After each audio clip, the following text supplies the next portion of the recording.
Hello everyone and welcome to my mod list of 2019. People have been asking me for a while now what mods I used, so I figured it's about time. It's time to take a deep breath and go through all the mods I have and see which ones I like the best and have earned a spot on this list. So without further ado, let's jump right into it. First we will look into some of the necessary mods. These are all mods that add in scripts to make other mods work. And the first one on the list is the Fallout 4 script extender, or FACE for short. What this does is quite hard to explain. It adds in a lot of new scripts and stuff, and it's only for PC. And whenever Fallout 4 gets an update, you will need to update your FACE as well.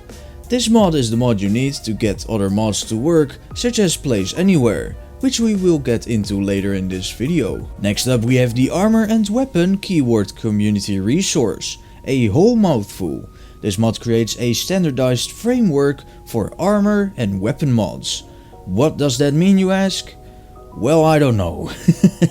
I guess it means that if you want to make an armor or weapon mod, this is where you start. So it's quite important. Armorsmith Extended. What does this mod do? Well, like it says on the mod page, and I quote, "This mod does so much awesome stuff that the description doesn't come anywhere close to fitting here." So, there you have it. Well, one thing I do know it does is that it allows you to wear any type of armor on top of any type of clothes, which is indeed awesome. And I can't imagine Fallout without it actually. But that takes care of the necessary mods, so let's go to maybe the most important mods for a settlement builder.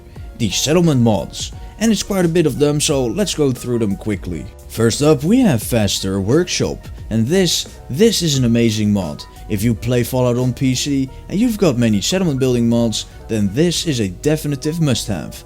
Without this mod, opening up your workshop menu can take quite a while, but with this mod you will get into the workshop immediately.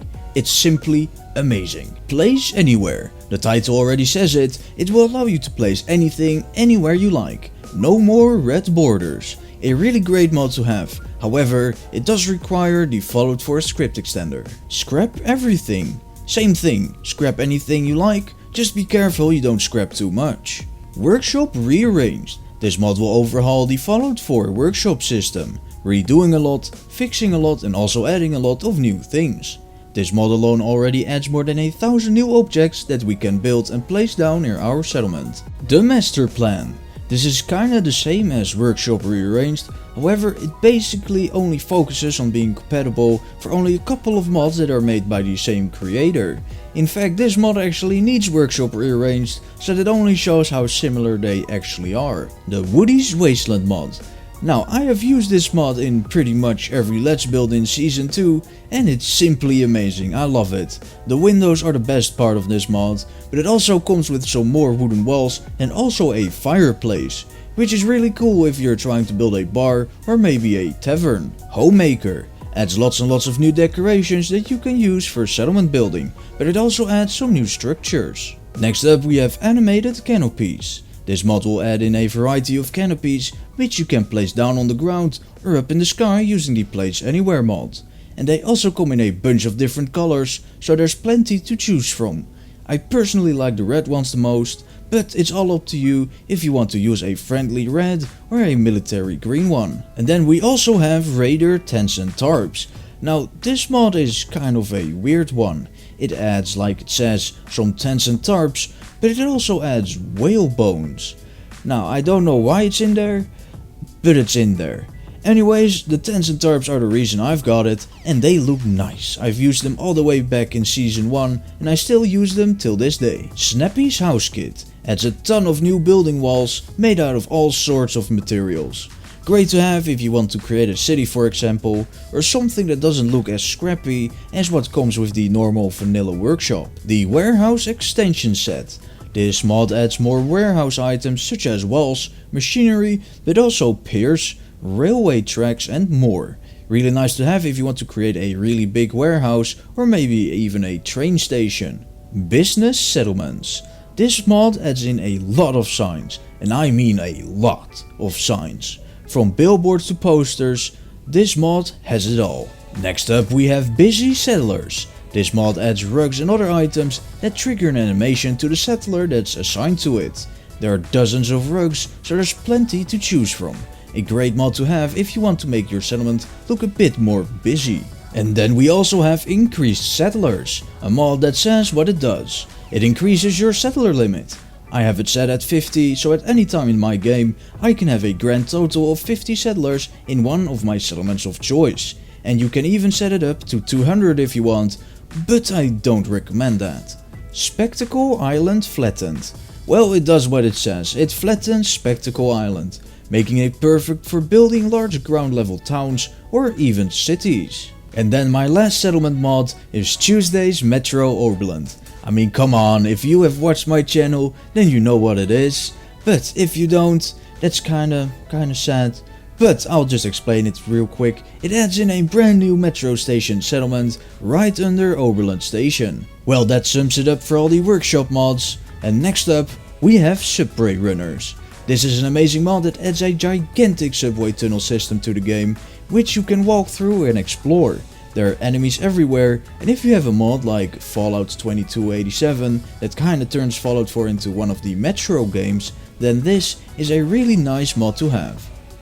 Brown Winter Jacket. This mod will turn the normal blue looking winter jacket into a brown, but I actually think it's more of a red winter jacket. But still, I really like it. I think it looks way better than the normal winter jacket, and I just love it. Up next we have Better Locational Damage. This mod adds up the damage you do with certain weapons. For example, a headshot is now an instant kill, whether you use a 45 caliber bullet or a cannonball. A headshot is a headshot, and he or she or it sure as hell won't be shaking it off like it was some sort of goodnight kiss on the forehead. Now that we're talking about weapons anyways, let's take a look at some of the weapon mods I use. The 10mm SMG. After playing Fallout 76 for a bit, I came across this weapon, and I really liked it. I liked how it looked, I liked how tactical it was, so I went to the Nexus to see if there was a mod for it, and as it turned out, there was. The 10mm SMG, bringing in the same look and same tacticalness, but this time it's in Fallout 4. The AK-74M. I've had this mod for a long time now, but it still doesn't disappoint. Yes, it consumes ammo like it's a minigun, but it's still a really nice weapon mod to have. Although I do find myself using the handmade rifle quite a lot nowadays.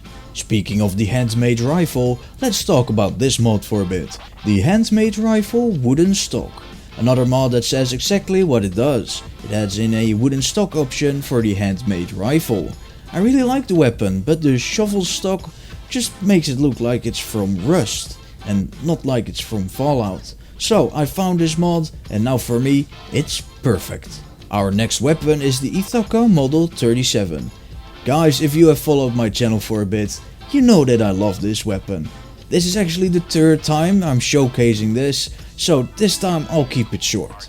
If you want to see the full thing, then click the link that's in the upper corner right now. So, what do I think of it? Well, it's awesome. It has explosive bullets, nuff said. Up next we have the MG42, and this weapon is an absolute slayer. It burns through ammo fast, but it does so for a reason. One squeeze on the trigger and it's literally rest in pieces. This weapon is so fast and so powerful, you do not want to run into an enemy carrying this. But if you do, you better have brought one on your own. And then the last mod that I have on my list is called the Monster Tally RETEXTURE. What this does is add a tally or a score onto the hunting rifle. I really like this because after using the same hunting rifle for a while, it kinda gives it a personal touch. So if you find yourself using the hunting rifle quite a lot, then this mod might be a nice one to have. And that includes it for my mod list. I hope you enjoyed this video. If you did, then please leave a like, subscribe for more and click the bell so you won't miss out on anything. My name is Tuesday and I will see you next time.